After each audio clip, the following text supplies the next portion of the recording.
Welcome to another episode of the Real Business Women of Charlotte. I'm LaShonda Milner, joined today with our brainchild of the Real Business Women of Charlotte, Dr. Christine Kozichuk and Barbara Pinson-Lash.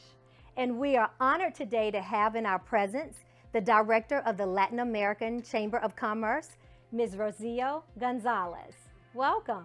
Thank you. Thank you so much. As they say, gracias. Did I get that right? Sí, muchas gracias. Or bienvenida. Okay, learn something new every day. Welcome, welcome, welcome. And we are truly honored to have you in the house today. And I want to start off with a question that I'm always very concerned with, and that's on the nonprofit end. I've known you and see you very active in the community, you and the organization, and a wonderful staff that you have. Really engaging the Latino market and the non-Latino professional business community. And also understanding that the growth of nonprofit, you all have an arm of nonprofit on with the Chamber. As a director of a nonprofit, do you run into any challenges dealing with this new economy and getting people engaged and having, I guess, the donations to keep that business sustainable? Wow, that is a very loaded question. Yes. Thank you. First of all, thank you so much for the invitation. I'm just delighted to be here with such great company and to be able to share some of my ideas and experiences. Yes, the nonprofit world, and just to kind of explain a little bit, a Chamber of Commerce is a nonprofit organization, and typically what is most known is the 501c3, the regular nonprofit organizations, but the chambers are a 501c6. And the main difference is that a 501c6 typically receives their funding from sponsorships, from memberships, and from events.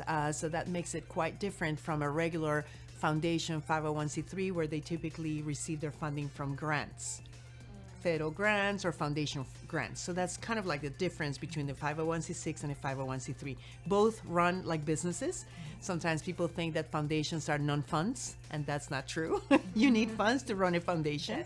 And technically what you do is similar to a business. You have to sell someone a product. You're selling an idea, you're selling an experience, you're selling the fact that there is a need for someone to invest to solve a need. So with the Latin American Chamber of Commerce, the way in which we reach the community and we reach all of you is to the fact that a Chamber of Commerce creates a platform for the small businesses to come together and learn education, to have networking events. And then when we reach out to the sponsors, we kind of have them understand that once we have the ears of the small businesses, they can also provide support to small businesses, education, contract opportunities. We can help them by finding Latino talent or just regular talent. We provide services to them such as creating and developing job fairs, small business expos. We have a summer fiesta fundraiser. We have networking events. We have leadership development programs, business programs. Yeah. So I have a question. You've been here since 1998 in Charlotte. So what I would like to know, and maybe the audience also, is that the Latin community, what has been the biggest challenge for the Latin community here in Charlotte, not America, not the world, but here in Charlotte, and why? And what has been the biggest success for the Latin community here in Charlotte, and why? Well, first, when I came here in 1998, that was before 2000, which is when the last census came out. So the Latino community was growing. It was attracting a lot of members of the community that were involved in the construction business. I mean, the city of Charlotte is fairly new. When you say that the city is maybe 40 to 50 years old, it's a new city. And so the Latino community was growing, but there were very little resources for them. They were not very much accounted for. And when you think about the older cities, there are spaces where you say, well, this is the Latino area, and this is the Italian area, and this is the Chinatown, and this is the Irish area. Well, the city of Charlotte doesn't have that. When you think about the city of Charlotte, the whole Mecklenburg County has different pockets of different people. They're all together. You go to a little strip mall and you find a Latino shop and a Chinese shop and and an Ethiopian shop, and we're all blended. We're all together. So it was kind of hard to find them. So after the census, that it was stated that in the city of Charlotte and in Mecklenburg County, the Latino population had grown to be 13 to 14% of the population, and was from all over the Central and South America. And that's just what was believed, that most every Latino comes from Mexico.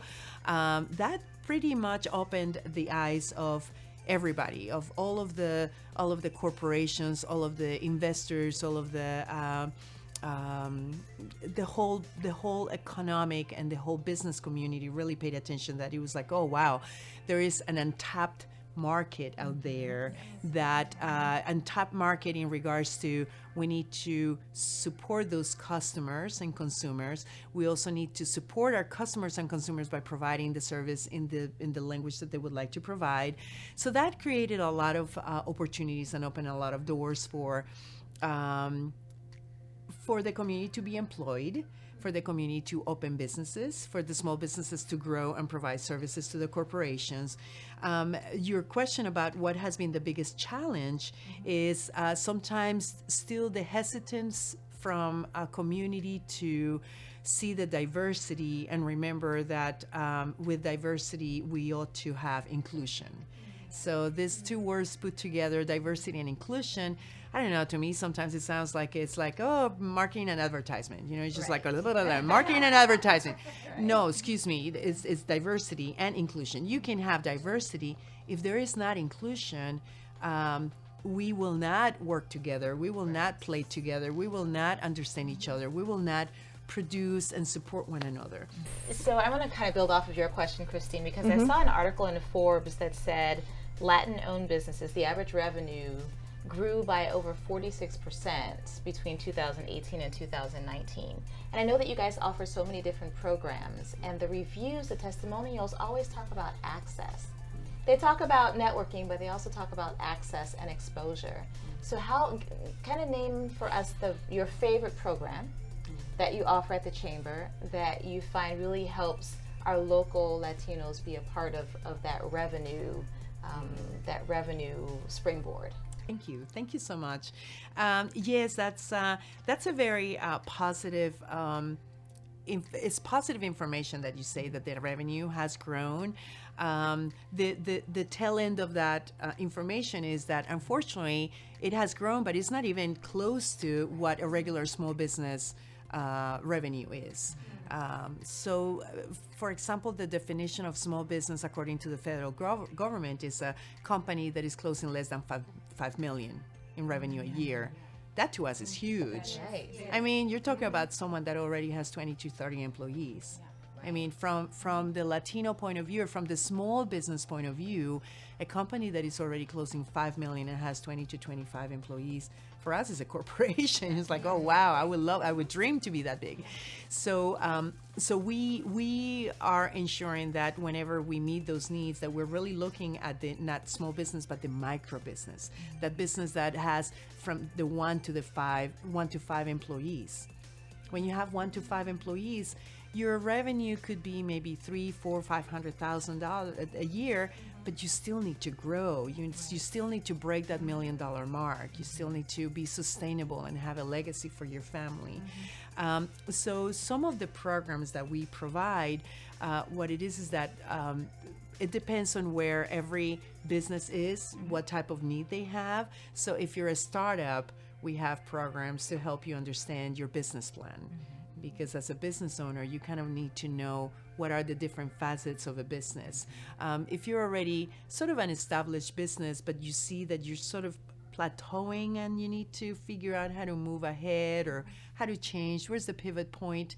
Then we have the ongoing business builder programs that are like 8 to 9 full weeks in the morning where you're really with a small group of people trying to really learn from each other. We bring subject matter experts to focus on topics like legal matters or marketing and advertisement or human resources, and access to capital. So to use that word that you were talking about, access, sometimes access to capital, it's is the biggest challenge for a small business owner, because you need access, you need a loan to continue with your business, but the financial the financial institutions are not going to lend you money unless you show that you're solvent and you can pay. Right. And So it's like, okay, yes. So it's like, so when do I ask for money? It's like when you don't need it. Yeah, right. So when you don't need the money is when you open your line of credit, you know? Right. And I tell people your savings are for your needs. Your savings are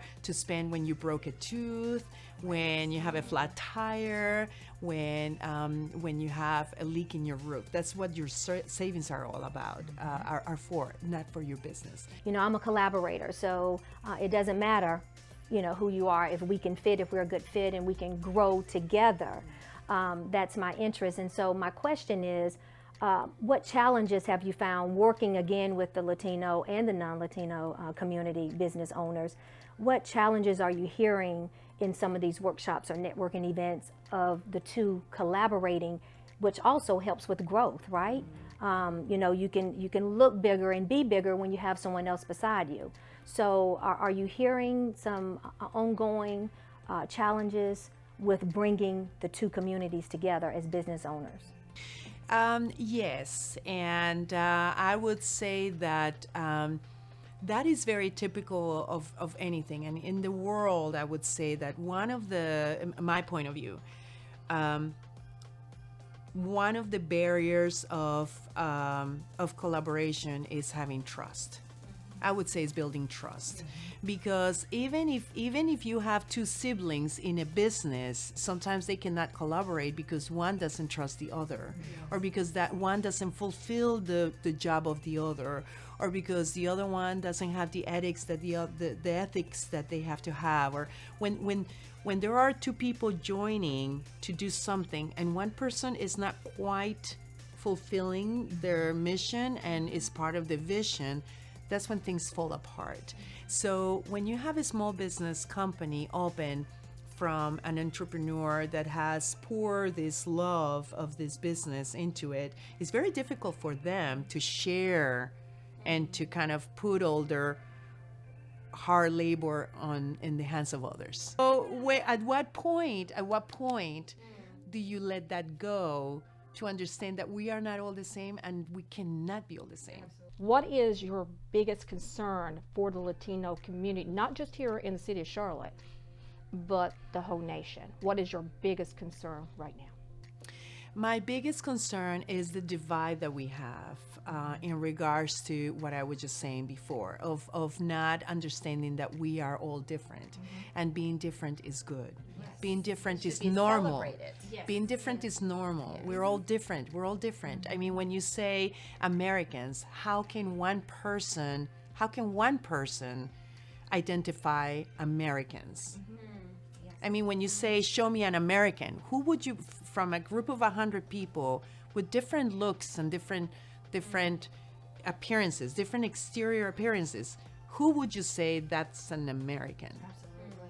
Yes. I mean, blonde and blue eye? Mm-hmm. Really? Yeah. Eating hamburgers and hot dogs? Right. I mean, explain this to me. So my biggest fear is that we continue to not accept the differences that we have. For example, I'm born in the U.S. I am American. I was born in New York. My passport is blue. You know? So a lot of people don't understand is that when you're talking about U.S.-born Latinos, and they and a lot of them don't even speak Spanish, and don't even want to identify with their Latino culture because of the negativism that we have had throughout time, not just in recent years. It's the matter of I repeat myself, of thinking that different is wrong. And different is not wrong, because when people from the United States go to other countries, they are the different ones. So when they step somewhere else, are they wrong? So how can you be right wherever you go? I want to be right wherever I go. But that being said, right, we want to switch gears just a little bit and find out about the fun side of Rocio. Oh, okay. So we want to ask you, you talked about, being from the U.S. and living in Colombia. Think about your ideal vacation, right? And so because you're tackling so much at the chamber, you're obviously answering so many needs for the Latino and non-Latino community. So I know that your plate is definitely full. So if you had the opportunity to unwind, would you? Unwind. It would have to have wine. Wine. We're best friends now. Can't unwind without wine. So would you rather go to maybe someplace in the Caribbean and be at an all-inclusive resort, or would you just sneak away into your house or maybe somewhere local and have a staycation where nobody knows you're in town and you can just do whatever in that staycation? Both. I want to go to an all-inclusive resort where nobody knows I'm there. Yes. Well, because my family is not here near me. Sometimes my vacation is to go to see my family. I mean, to be with my mother and my sister. My father passed away about 6 years. To me, that is a vacation, to go to the family. However, Bogota is a cold weather climate city. So for me, the fun part is to go to Colombia and go on vacation to a warm weather climate by the beach, because I love the ocean. I love the ocean. I love the palms with my boyfriend. And for example, this year we had a wonderful vacation where we went to Bogota, and then the four of us went to Santa Marta, which is by the beach. And the four of us were just hanging out and eating this wonderful food, seeing the ocean and the palm trees. But I also want to say that the other day I was saying, oh my God, I'm really old. This is when you feel that you're old, because it was Saturday night around 8:30, 9 o'clock. I was already in my pajamas. We were already in our pajamas. We're all together. With a glass of wine, surrounded by my cats, watching TV, going like, Saturday night, really? This is what we're doing? And I was truly enjoying it, because my job requires me to I have breakfast events, I have luncheons events, I have evening events. There are evenings where I have an event at 5, and then I run over to another event at 7, then another event at 8, and then I come home to finish the emails that piled up because I was out so much. So sometimes to not be surrounded with the social factor, just to be quiet and allow my boyfriend to talk so I can listen. Yes. Well, Rocio, we can sit here and talk all day. I mean, this has been so amazing and so, educational to even myself. But I have one last question for you before we close. Okay, if you could look at your younger self and know the things that you know today, what would you tell your younger self? Wow, I would tell my younger self that happiness is not in the future, that happiness is every day. And that's what I struggle with the most. I'm a planner, and my job requires me to plan. So I'm always thinking ahead, and I forget to enjoy the great and beautiful moments of today. So I would say, like the proverbial thing, stop to smell the roses, like stop and see the today.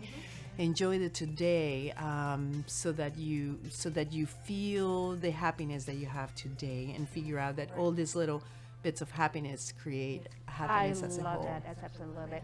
Thank you so much, Rocio, for being on the Real Business Women of Charlotte, and we've had a wonderful time. Again, thank you so much for being there. Thank you.